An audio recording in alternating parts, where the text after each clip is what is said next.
Hello everybody, welcome back to the Brothers Grimdark, and as the savvy of you will have noticed, we have somebody brand new in the studio today. It's David. I first bumped into David in the Dundee GW many years ago and added it on Instagram, but I don't think I knew his name was David then, I just knew him as Jazzaraz. But what I discovered when I went to that GW that day was possibly my favourite Space Marine colour scheme ever. So when I was like 13, 14, there was a Howling Griffin's battle report in one of the White Dwarfs, and I just fell in love with that colour scheme. But David has one-upped that by switching out the red for blue. But he has some very cool lore to go along with that. So you want to talk us through your homebrew Space Marine chapter? For sure, and thank you very much for having me. It's great to be in the studio, and I can't wait to play on that amazing board that we can see just now.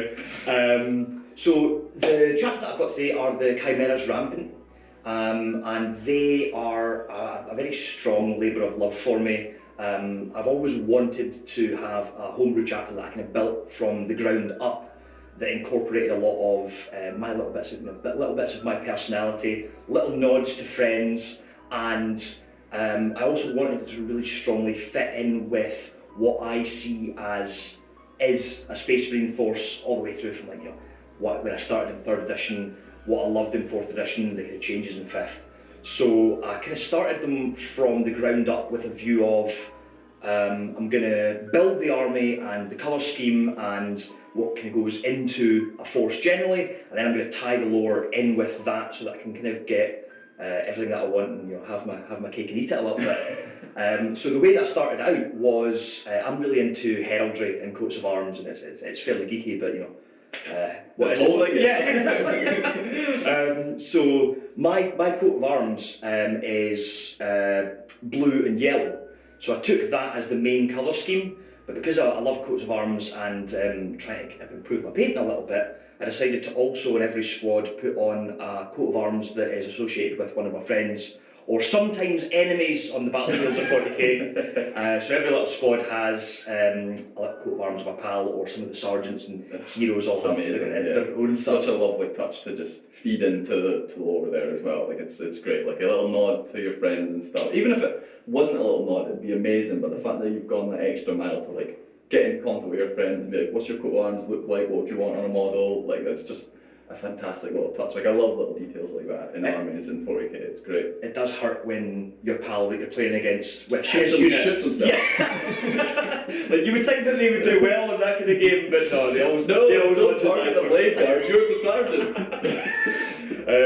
But yeah, so I kind of started the army from the position of the hobby side of things first, but then again with the theme of kind of having my cake and eating it, I really like the idea of trying out as much of the hobby as I can. Yeah. So I wanted to be able to mix and match and maybe a bit of flavour of the month with the army as much as I could, but in a way that felt I could justify in the lore and what I love about the lore. Yeah.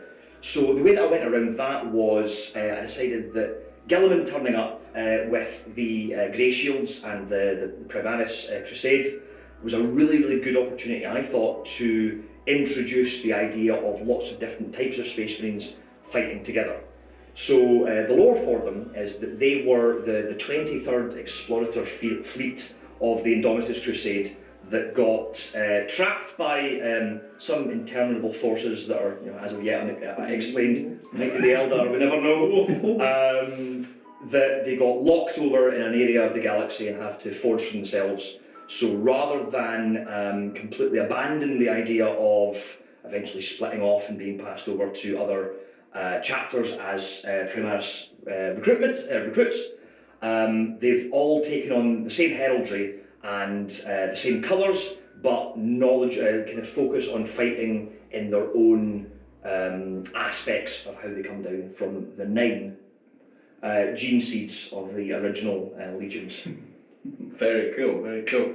So, you've obviously got some characters amongst this mighty, proud, heraldic Space Marine force. So do you want to talk us through who the leaders of these Space Marines are and where they come from, what their original chapters are? If you know, maybe it's not unknown in the lore.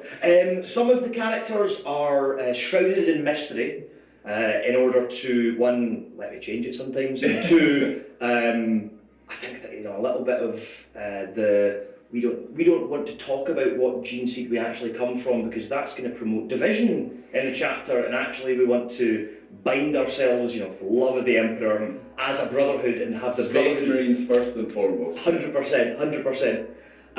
So the chapter master is a guy called Matitas Dalrymple, who is named after one of my one of my best friends, but it's hard to say that because he constantly crushes me at 40k. So whenever I whip the guy out, it's always a little bit of a sore point. And that's true of a lot of my friends actually. Who will be making an appearance today, and we've also got a Master of Sanctity Ferguson.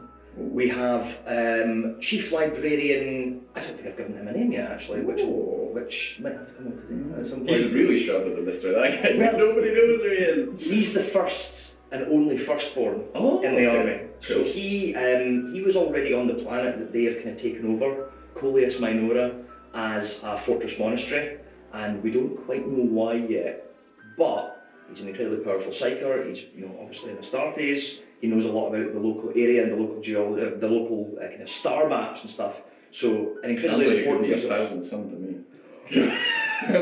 Couldn't possibly comment. We also have Lieutenant Creighton, who might be making an appearance today, but I haven't quite ironed that out. Not named after the Red Dwarf character? No, sadly not. No, he's named after a good friend of mine that actually works in the Glasgow Games Workshop. Okay, cool. That's helped me out loads through the years, so he had to get a little mention. We have the Blade Guard squad that'll definitely be making an appearance. And each of those are Hislop, Thompson and French, who are the three staff members when I was a little boy learning 40k that kind of took me through beginners. Yeah, so I thought if they're the veterans, that's kind of a little nod to the people that helped me get into the hobby and find out how much I love about it and stuff like that. We've got the Aggressor squad, which is named after the Tar family, and they've kind of got a nice orange and yellow coat of arms that you'll maybe see that clashes, I think, really horribly and really nicely with the yellow and blue. We have some intercessors that are, we've got assault intercessors that are Gallaghers. We have some normal intercessors that I'll have to remind myself of, because they were one of the first squads that I did.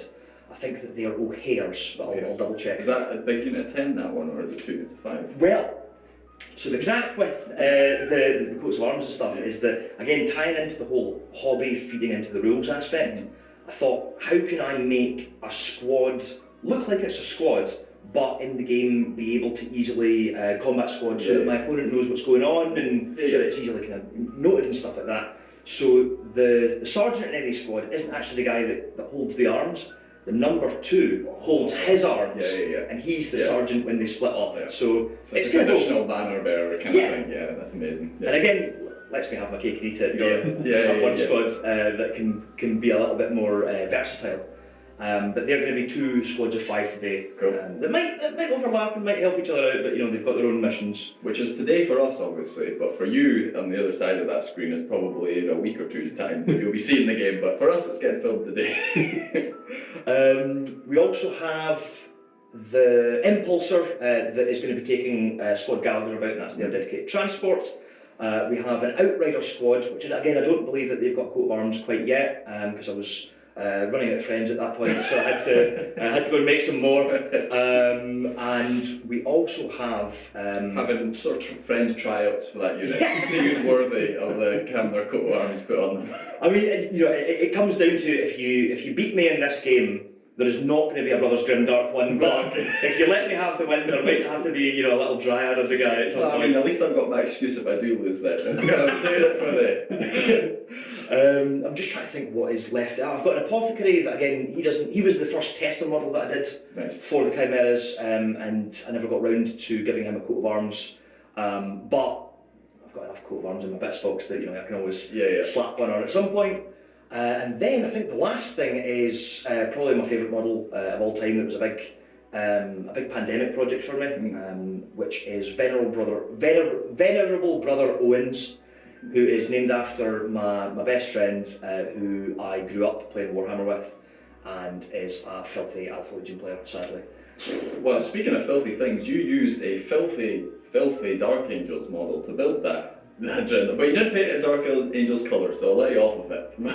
But because it does look very nice with like the line on his knee pad and everything, it looks great. But it's not a Dark Angel, so it's fine. Yeah, it's the Dark Angels Leviathan model. Just because I thought if I'm going for the coats of arms thing, It looks really great with that. Yeah, it does bring that whole sort of gothic, like because he's got the arching bit of it, like carapace bit. Yeah, it does look very good compared to the normal Leviathan for the theme that you're going for. So I'll allow you it, and I won't begrudge you using that model. Well, I mean, he might be a Dark Angel. He could be. Oh, we're getting shot first thing. But I think that's the force. There might be something else that I've forgotten that will turn up in the game. But that's kind of a whistle stop tour of the army and the lore. Is there anything else that you were wondering about, or anything? If you've got anything else planned in the future to add to the Chimeras Rampant? I think that's the beauty of it. I feel like I kind of want one of everything. So yeah. I'm really incentivised by being a bit of a completionist, but I'm a really slow painter as well. So I will be adding to the force as I go. Generally, there's a couple of things that I definitely have my eye on, like I've not painted the Eradicators from the Indomitus box yet. They'll have to get added in. I have a couple of units of Inceptors that I really want to do. I have to get one of them. The plasma or the bolt or things? Or one of each? I think plasma. Plasma, it's cool. They do look cool with the plasma. Even when they blow themselves up, they still look cool. I really want to try out some new techniques as well, and I want to kind of push myself with an airbrush that I just got. So I thought plasma was maybe a good place to start on that, and kind of try to pick up some skills. It's not a great thing when you come up with because Rowan's did the same with his sort of Night Lords. He picked them specifically because he wanted to improve his freehand, and obviously you've been able to do that. Improve your freehand on the shields, and then now you've got this new technique that you can do with the plasma, as you were saying. Like it's great when you can pick an army that gives you scope to try out new techniques and things. So yeah, more power to you. But other than that, no, I think maybe depending on what happens in this game, some stuff that could lay waste to some Xenos. I mean, bolt or fire in general, we'll just go through them. But anyway, we shall get to that soon. We'll be heading to the game pretty much now, but you'll be catching it. I can't remember the release schedule, either in a week or a week, 2 weeks' time, something. It'll be soon. You'll get to see the Chimeras Rampant on the tabletop, and it will look amazing, because they're going to be playing against Mayandin, so it's going to be an incredibly yellow and blue game. It's going to be the brightest coloured game we've ever had here in the studio, because usually Rowan's armies are pretty skulky in the dark and looking all mysterious, whereas this is going to be, look at us, we're all proud and noble. Anyway, hope you enjoyed this and seeing all these lovely models painted by David. As I said, go check him out, because getting followed on Instagram, he's a really good painter. Anyway, catch you next time. Cheers.